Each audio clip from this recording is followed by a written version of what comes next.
अस्सलाम वालेकुम नाज़रीन, आप यूट्यूब चैनल देख रहे हैं। मैं इमरान ख़ान हूँ।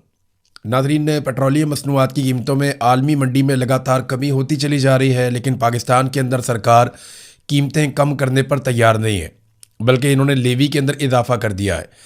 आलमी मंडी में जो रिलीफ मिला था, इस पर वादा किया था वफाकी वज़रा ने कि जैसे ही आलमी मंडी में पेट्रोलियम मसनूआत की कीमतें कम होंगी, फौरी तौर पर रिलीफ आवाम को मुंतकिल किया जाएगा। लेकिन ऐसा हुआ नहीं। बहुत सारे ऐसे टाउट्स हैं, बहुत सारे ऐसे दानिश्वर हैं, सहाफ़ी अपने आप को वो लोग कहते हैं। जब इमरान खान साहब के दौरे हुकूमत में पेट्रोल 150 रुपये लीटर था, तो वो अपने सर पे खाक डाल के वो अजीब दीवानों की तरह वो खबरें दिया करते थे। एक अजीब पागलपन का शिकार थे। तत्ते तवे के ऊपर वो बैठे रहते थे और नाच नाच के घुंघरू तोड़ लेते थे कि जनाब इमरान खान ने ये कर दिया, वो कर दिया।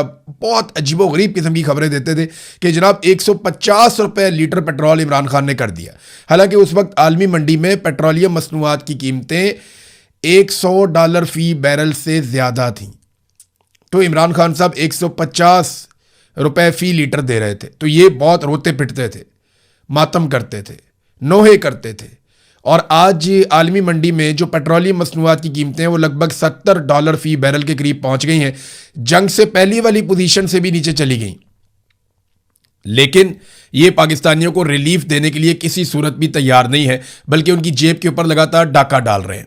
एक बड़ी अजीब चीज़ मैं आपको बताता हूं, पूरी दुनिया में जो जहाज़ों में इस्तेमाल होने वाला तेल होता है वो काफ़ी रिफाइंड तेल, बड़ा शानदार पेट्रोल होता है जो जहाज़ों में इस्तेमाल होता है, उसे जेट फ्यूल कहते हैं।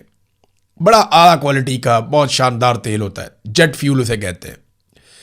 क्योंकि जहाज़ के इंजन के साथ आप तजुर्बा नहीं कर सकते ना, वो तो कई हज़ार फुट की बुलंदी के ऊपर उड़ रहा होता है। लिहाजा जेट फ्यूल पूरी दुनिया में एक महंगा फ्यूल है। आप अमेरिका में चले जाएं तो आपको बहुत महंगा मिलता है, आम फ्यूल आपको सस्ता मिलता है। यूरोप में चले जाएं, आप इंडिया में देख लें, बांग्लादेश में देख लें, दुनिया के किसी भी मुल्क का आप नाम लीजिए तो जेट फ्यूल महंगा होता है, आम आदमी का फ्यूल सस्ता होता है। लेकिन पाकिस्तान एक ऐसा अजीब मुल्क है जहां पे जेट फ्यूल को बार बार सस्ता किया जा रहा है, क्योंकि माफियाज जो हैं वो अब एयरलाइंस के मालिक हैं। पाकिस्तान एयरलाइन, जिसे PIA आप कहते हैं, अब पाकिस्तान एयरलाइन नहीं बल्कि अब तो प्राइवेट एयरलाइन है, P से प्राइवेट अब आप उसे कर लें। तो जो पाकिस्तान एयरलाइन है वो भी फौजी फाउंडेशन को दी गई है, उनके साथ और भी दीगर पार्टनर्स हैं। और जब से इनको ये दी गई है तब से उनके ऊपर अनायतें और नवाजिशें जारी हैं। 15 साल के टैक्स की छूट की भी एक आपको पता है मंजूरी दी जा रही है, उसके ऊपर खबरें भी आ चुकी हैं। और इसके अलावा अब रोज़ाना की बुनियाद के ऊपर जेट फ्यूल को सस्ता कर दिया जाता है। पाकिस्तान एक ऐसा मुल्क है जहाँ पे मोटरसाइकिल में डालने वाला जो पेट्रोल है वो 1 लीटर आपको मिलता है 300 रुपये का, जबकि जो जेट फ्यूल है वो आपको मिलता है 231 रुपए का। अगर आपके पास एक तैयारा है, एक जहाज़ है, तो आपको सस्ता फ्यूल मिलेगा। लेकिन अगर आपके पास एक मोटरसाइकिल है तो फिर आपको महंगा फ्यूल मिलेगा। ये नाज़रीन पाकिस्तान में सूरत हाल है। अभी मजीद सस्ता कर दिया, यानी 7 रुपये 15 पैसे की मजीद कमी कर दी है, जबकि लेवी के अंदर इजाफा कर दिया मौजूदा हुकूमत ने। अच्छा, दावे ये करते हैं कि हमने तो आवाम को रिलीफ दिया है। तो इस पर किस्मत खान साहब ने बड़ी अच्छी एक रिसर्च निकाली है। ओवरऑल ये फैक्ट्स हैं जो हुकूमत के अपने आदादो शुमार हैं। हुकूमती आदादो शुमार बताते हैं कि जब इन्होंने पेट्रोल की कीमतें बढ़ाई थी तो यकमुश्त 2 अप्रैल को इन्होंने जो कीमतें बढ़ाई थी उसमें जो इजाफा किया, डीजल की कीमत में 184 रुपये 49 पैसे का इजाफा एकदम कर दिया था और 520 रुपये 35 पैसे पे ये डीजल को ले गए थे। जब बढ़ानी थी तो ऐसे बढ़ा रहे थे। और जब पेट्रोल का इजाफा किया उसी दिन तो 137 रुपये 24 पैसे का इजाफा करके 458 रुपये 41 पैसे फी लीटर पे इन्होंने पहुंचा दिया था। हालांकि पूरी दुनिया में कहीं ऐसा नहीं हुआ था। उस वक्त ना ये इजाफा रोक सकते थे। कैसे रोक सकते थे, मैं आपको अदादो शुमार के साथ बताता हूं। हुआ यह कि हुकूमत ने एक टारगेट सेट किया था कि हमने अवाम से इतनी लेवी इकट्ठी करनी है, क्योंकि देखिए पाकिस्तान में कारोबारी जिंदगी चल नहीं रहा, सरमायाकारी आ नहीं रही, कोई सरमाया लाने को तैयार नहीं है, जो लेकर आता है वो महफूज नहीं है। तो फिर आपको पेट्रोल के ऊपर लेवी लगानी पड़ती है, बिजली का यूनिट महंगा करना पड़ता है, लोग 1 यूनिट इस्तेमाल करें तो 4 यूनिट का बिल देना पड़ता है, आपको गैस महंगी करनी पड़ती है। ये सारा कुछ मियां नवाज शरीफ, शहबाज शरीफ और आसिफ जरदारी, पीपल्स पार्टी और परवेज मुशर्रफ का किया धरा, जिन्होंने बड़े खौफनाक किस्म के IPPs पाकिस्तान में लगा दिए थे। अब मामला यह है कि जो 12 महीने का हदफ था इनका, जो लेवी इन्होंने इकट्ठी करनी थी, वो इन्होंने 1 महीना पहले ही पूरा कर दिया था हदफ। यानी इन्होंने जितनी लेवी इकट्ठी करनी थी वो कौम से पहले ही इकट्ठी कर ली थी। अगर ये लोग चाहते तो ये तेल सस्ता कर सकते थे और लेवी को सिफर कर सकते थे, मगर इन्होंने लेवी को सिफर नहीं किया, बल्कि कौम के ऊपर बोझ डालकर रखा। अभी इस वक्त भी जो लेवी का बोझ है वो बहुत ज़्यादा है जो कौम उठा रही है। यानी जो 150 रुपए का लीटर इमरान खान देता था वो महंगा था, और आज ये बेशर्म कहते हैं कि 300 रुपए का भी महंगा नहीं है। ये कैसे हो सकता है? फिर ये कहते हैं जनाब डॉलर की कीमत बढ़ गई, तो डॉलर की कीमत इमरान खान ने तो नहीं बढ़ाई, वो तो आपने बढ़ाई है। अगर पैसा डी वैल्यू हुआ तो वो तो आपके दौर में हुआ। जब सरमाया निकल जाएगा किसी मुल्क में से, लोग सरमायाकारी नहीं करेंगे, बाहर से पैसा नहीं आएगा, तो फिर यही होगा ना, आपका पैसा डी वैल्यू हो जाएगा, और वो जो पैसा डी वैल्यू हुआ वो भी अब आपके खाते में ही पड़ेगा। लिहाजा आपको पेट्रोल 150 रुपए लीटर से सस्ता करना पड़ेगा, जिस वादे और दावे के साथ आप पाकिस्तान में इक्तदार में आए थे। वैसे तो आप बड़े लंबे अरसे से इक्तदार में। अब इसहाक डार का नया स्टेटमेंट सुन के ना आपके जिस्म में आग लग जाएगी। इसहाक डार ने कहा कि पाकिस्तान के लिए दुआ करें, यहां से तेल भी निकलेगा और सोना भी निकलेगा। कौम को दुआओं पे लगाया हुआ है, खुद दिहाड़ियों पे लगे हुए हैं। अपने बच्चों के कारोबार दुनिया भर के मुमालिक में फैला दिए। शरीफ खानदान, डार खानदान, सरदारी खानदान, ये अमीर से अमीर होते चले गए। इन्होंने सरे में महल बना लिए, इन्होंने एहवल फील्ड के अंदर बहुत बड़े बड़े अपार्टमेंट्स बना लिए, इन्होंने दुनिया के कई बड़े आजमों के अंदर अपने कारोबार फैला लिए। ये खुद अरबों और खरबोपति बन गए, इनका बच्चा बच्चा अरबपति बन गया। 1981 से लेकर अब तक ये लोग लगातार इक्तदार में। 45 साल हो गए इस खानदान को इक्तदार में। 6 इनके वज़राए आला आ चुके हैं और 5 इनके वज़ीर आज़म आ चुके हैं, और ये इसी खानदान के अंदर से आ चुके हैं। खानदान के बाहर से और भी मौजूद हैं। इतनी लुटमार करने के बावजूद पाकिस्तान पीछे गया और इनका खानदान आगे गया। कौम को इन्होंने लगाया हुआ है दुआओं पे, तो आप दुआ करें जनाब, इतनी कोई चीज़ ही निकला है ज़मीन में से। इस ज़मीन में से सोना खालिस भी निकला है ना, इस ज़मीन में से दुनिया के बेहतरीन हीरे भी निकल आए, इस ज़मीन में से दुनिया के सारे खजाने भी निकल आए ना, तो पाकिस्तान की मिलिट्री एस्टेब्लिशमेंट पाकिस्तानियों को हवा भी नहीं लगने देगी, जैसे बलूचिस्तान में होता है। बलूचिस्तान में ऐसे मादनियात निकल रही हैं, कबायली इलाकों में ऐसे मादनियात निकल रही हैं, हर चीज़ के ऊपर हमला हो सकता है, मादनियात पे हमला नहीं होता। मादनियात को पूरी सिक्योरिटी के अंदर निकाला जाता है और अपने आकाओं को बेचा जाता है। वो पैसा कहां जा रहा है, कोई देगा जवाब? स्मगलिंग का पैसा कहां जा रहा है, कोई देगा जवाब? ये जितनी यहां पे मंशियात लगाई जा रही है पाकिस्तान में, बलूचिस्तान में और खैबर पख्तूनख्वा के कबायली इलाकों में, वो कौन लगवा रहा है? उसकी ट्रांसपोर्टेशन कैसे होती है? वो बरामचा की मंडी तक कैसे जाती है, जहां पे जाके मंशियात के अंदर बाकायदा प्रोसेसिंग होती है? वहां से निकल के पूरी दुनिया में कैसे फैलती है? हवाई अड्डों से कैसे वो जाती है दूसरी दुनिया के अंदर? समुद्री रस्तों से वो कैसे जाती है? और ये पैसा कहां जा रहा है, कोई देगा जवाब? पूरे मुल्क पे कब्जा किया हुआ, एक एक चीज को पैसा बनाने के लिए इस्तेमाल कर रहे हैं, और ऊपर से लेकर नीचे तक लुटमार। सबसे बड़ी लुटमार पाकिस्तान की मिलिट्री एस्टेब्लिशमेंट, उसके बाद ये पॉलिटिकल माफिया, और इनके नीचे बेशुमार ब्यूरोक्रेट्स जिन्होंने अपने पूरे पूरे खानदान पाकिस्तान से बाहर सेट किए। उनको पता है पाकिस्तान हमने इस काबिल छोड़ा ही नहीं कि यहां पे हम अपने बच्चों को, अपने खानदानों को पाकिस्तान में रख सकें। वो एक आदमी जो लड़ता जा रहा है वो जेल के अंदर पड़ा हुआ, उसकी आंख भी खराब कर दी, उसकी सेहत भी खराब कर दी, उसकी बीवी को भी पकड़ के जेल में डाल दिया, रिश्तेदारों को पकड़ के जेल में डाल दिया, सारी पार्टी टूट फूट का शिकार कर दी, बेड़ा गर्क कर दिया। कौम उसके साथ खड़ी है और वो आदमी अकेला जेल काट रहा है और इंतहाई तकलीफ के अंदर है, लेकिन वो हार नहीं मानता।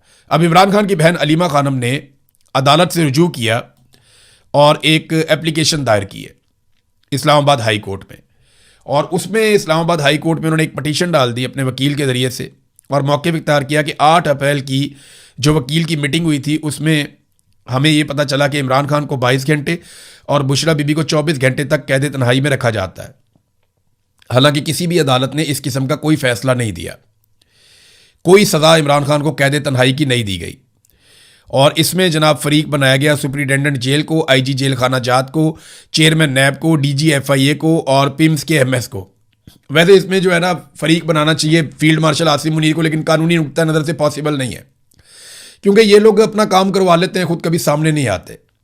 ये पीछे रहते हैं, अपना काम करवाते हैं मज़े से, और ख़ुद कभी भी सामने नहीं आते। हुकूमतें गिराएं बनाएं कुछ भी करें, इनके ऊपर एलिगेशन नहीं लग सकता। ये अपने आप को पर्दे के पीछे रखते हैं और वहाँ से डोरियाँ हिलाते रहते हैं। इनके पास बहुत सारे टाउट्स होते हैं, बहुत सारे इनके गुलाम होते हैं जो इनके लिए काम करते रहते हैं। इमरान खान को कैद तन्हाई में रखने का जिक्र किसी फैसले में मौजूद नहीं है। मेरे भाई को कैद तन्हाई में रख कर एक गैर इंसानी रवैया रखा जा रहा है।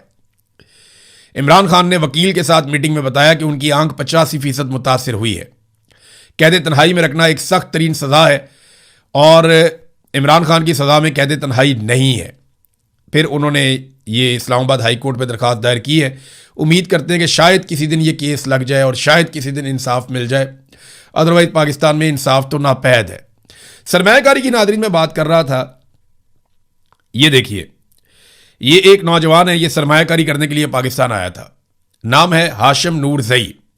ये दुबई से सरमाया लेकर आए पाकिस्तान में, और इन्होंने मुख्तलिफ जो रिपोर्ट्स हैं उनके मुताबिक कोयटा में एक रेस्टोरेंट बनाया कि जनाब मैं यहाँ पे काम करूँगा। दुबई से पैसा लेकर आया, कोयटा के अंदर रेस्टोरेंट बनाया कि मैं अपने मुल्क के अंदर पैसा लेकर आऊँगा। इसहाक डार ने कहा था ना कि हुब्बुल वतनी का सबूत दें और पैसा पाकिस्तान में लेकर जाएं। हालांकि इसहाक डार के बच्चे कभी भी ये सबूत नहीं देंगे, नवाज शरीफ के बच्चे कभी ये सबूत नहीं देंगे हुब्बुल वतनी का, वो पैसा पाकिस्तान में नहीं लेकर आएंगे। लेकिन ये जो हाशिम नूरजई साहब हैं, ये पैसा लेकर आए पाकिस्तान में। इन्होंने कोयटा में होटल बनाया, शरपसंदों ने इन्हें कत्ल कर दिया, यानी इन्हें तहफ़्फ़ुज़ तक फराहम नहीं किया जा रहा। कोयटा के अंदर कोई शख्स महफूज नहीं है, पूरे बलूचिस्तान में कोई शख्स महफूज नहीं है, मैं तो कहता हूं पूरे पाकिस्तान में कोई महफूज नहीं है। यानी जो दहशतगर्दों से बच जाता है, चोरों से, लुटेरों से बच जाता है, वो सरकार के काबू आ जाता है। बैंक के अंदर से आपके अचानक पैसे गायब हो जाते हैं, पता ही नहीं चलता पैसे कहां गए। वो जनाब इख्तियार दे दिया एफबीआर को, जब चाहे आपके बैंक को खाली कर दे, आप कुछ कर ही नहीं सकते। उसके बाद वो आपके पैसे लेकर इस्तेमाल करेंगे, आप केस करते रहे, वकीलों के दफ्तरों के और अदालतों के चक्कर लगाते रहे, आपको आपका पैसा वापस नहीं मिलेगा। जो दिल करता है वो करते हैं। अब ये हाशिम नूरजई साहब शहीद हो गए कोयटा में, और मुझे बताया ना इनके कत्ल का जवाब कौन देगा। ये लेकर आया था ना थोड़ी सी सरमायाकारी, तो कौन लाएगा पाकिस्तान में पैसे, कौन करेगा पाकिस्तान में सरमायाकारी। ये देखें ना आपने हालात क्या कर दिए, पॉलिटिकली इतना विक्टिमाइज किया आपने लोगों को कि अल्ताफ हुसैन साहब हैं, ये आप इनकी तस्वीर देखें, इनका ताल्लुक तहरीक इंसाफ से। इन्हें 9 मई के जाली मुकदमे में गिरफ्तार कर दिया गया। 9 मई के बाद 2023 में ये लंबा अरसा जेल के अंदर रहे। आज से 6 माह पहले इनको बाइज्जत बरी करवाया गया। यानी 2 साल जेल काटने के बाद पता चलता है निजाम को कि यह आदमी बेगुनाह था, इसको बाइज्जत बरी किया गया। लेकिन कैद के दौरान यह शदीद बीमार हो गया। जब बेगुनाह आदमी को जेल में आप डालेंगे वो बीमार ही होगा। शदीद बीमार हो गया, इसको इलाज मुआवजे की सहूलियत नहीं दी गई। बलाखिर ये जब बाइज्जत तौर पे बरी हुआ तो उसके बाद से दवाइयों पे जिंदा था, और अब ये भी शहीद हो गया, इसका भी इंतकाल हो गया। ये जो रिजीम चेंज ऑपरेशन हुआ ना पाकिस्तान में, इसने एक ऐसी खून से सुर्ख लकीर खींची है जो पाकिस्तानियों के दिल में हमेशा चुभती रहेगी। और ये पाकिस्तान की मिलिट्री एस्टेब्लिशमेंट का एक कारनामा है। हालात यहां तक पहुंच गए हैं कि अब पुलिस धमकियां लगा रही है तालिबान की। ये एक जर्नलिस्ट हैं अब्बास साहब, अब्बास अहमद, ये बताते हैं कि मैंने इस्लामाबाद पुलिस के खिलाफ एक खबर लगा दी।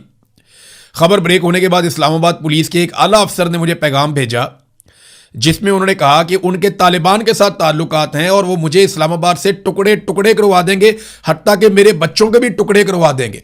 अंदाजा करें, इस्लामाबाद पुलिस का एक सीनियर ऑफिसर एक सहाफ़ी को धमकी लगा रहा है और वो ये कह रहा है कि मैं तुम्हारे टुकड़े टुकड़े करवा दूंगा क्योंकि मेरे तालिबान के साथ ताल्लुकात हैं, मैं तुम्हें मरवा दूंगा, तुम्हारे बच्चों को मरवा दूंगा अगर तुम मेरे खिलाफ खबरें दोगे तो। ये है नाज़रीन सूरत हाल। मुझे याद आ गया, एक डीआईजी थे, वो बात नहीं मानते थे सेक्टर कमांडर की ना, तो उनके साथ जब मीटिंग की सेक्टर कमांडर ने तो उन्हें धमकियां लगाना शुरू की डीआईजी पुलिस को। उसे कहा कि मैं तेरे साथ ये कर दूंगा। मैं जानता हूं वो डीआईजी पुलिस को भी, वो सेक्टर कमांडर को भी जानता हूं। इस वक्त मैं नाम नहीं ले रहा इसलिए कि उनके लिए मुसीबत बन जाएगी, लेकिन सेक्टर कमांडर को कम से कम पता चल जाएगा। उसने बड़ी धमकियां लगाई, मैं नौकरी छीन लूंगा, मैं ये कर दूंगा, मैं तरक्की नहीं होने दूंगा, मैं फलाना कर दूंगा, मैं फलाना केस बनवा दूंगा। तो अल्टीमेटली जो उसने धमकी लगाई ना, जिस पे वो डीआईजी साहब भी हैरान रह गए। मुझे जिस बंदे ने बताया कि वो धमकी पता क्या थी, वो धमकी ये थी कि मैं तुम्हारे ऊपर ब्लास्फेमी का मुकदमा करवा दूंगा, तौहीन मजहब लगवा दूंगा तुम्हारे ऊपर मैं। अंदाजा करें ये इस लेवल तक गिर जाते हैं और इस लेवल तक मामले को ले जाते हैं। गिरने पे है नाजरीन तो ये किसी भी लेवल तक गिर सकते हैं।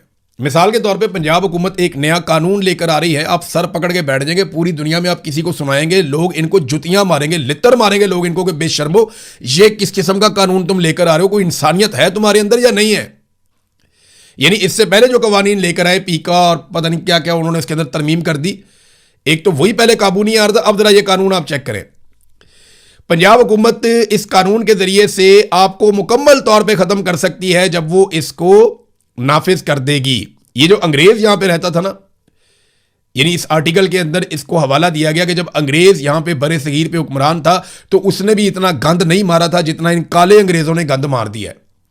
जो पंजाब के अंदर बैठे हुए हैं, इस नए कानून के मुताबिक ये करेंगे क्या?